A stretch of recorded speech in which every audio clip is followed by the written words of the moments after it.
যুদ্ধ বিধ্বস্ত গাজা, চারিদিকে রণঝঙ্কার, ড্রোন আর বোমার শব্দে ভীত জনপদে নতুন এক যুদ্ধ শুরু করেছেন সঙ্গীত শিক্ষক আহমেদ আবু আমশা। এ যুদ্ধ কোনো বন্দুক নয়, তার হাতিয়ার নিজ কণ্ঠস্বর আর একটি গিটার। যুদ্ধ যন্ত্রণা ও ভীতিকর শব্দের মাঝেও মানুষকে চাঙা রাখতে শব্দকে রূপান্তর করেছেন তিনি প্রতিরোধের গানে। ইসরায়েলি ড্রোনের টহল গাজার আকাশে এখন নিয়মিত ঘটনা। 2023 সালের 7 অক্টোবর শুরু হওয়া ভয়াবহ এ যুদ্ধে এখন পর্যন্ত 63,000-এর বেশি ফিলিস্তিনি নিহত হয়েছেন এবং আহত হয়েছেন প্রায় 1,60,000 মানুষ। চলমান এ যুদ্ধে বিস্ফোরণ, গুলিবর্ষণ, প্রাণহানি ও ধ্বংসস্তূপের নিচে চাপা পড়েছে ফিলিস্তিনিদের আবেগ, উচ্ছ্বাস আর হাসি আনন্দ।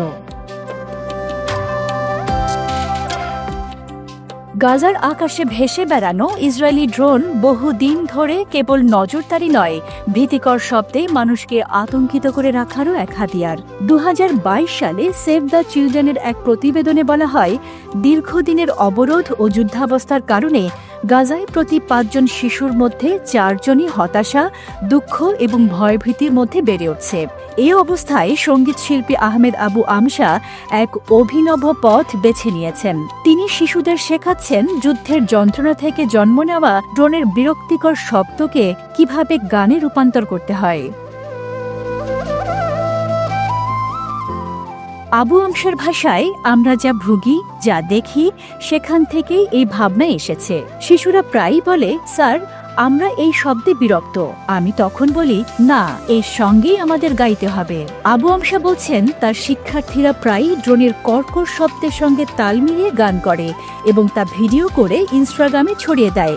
এর লক্ষ্য হল যুদ্ধের ভয়াবহ শব্দকে সঙ্গীতে রূপান্তর করে এক ধরনের সৌন্দর্য সৃষ্টি করা।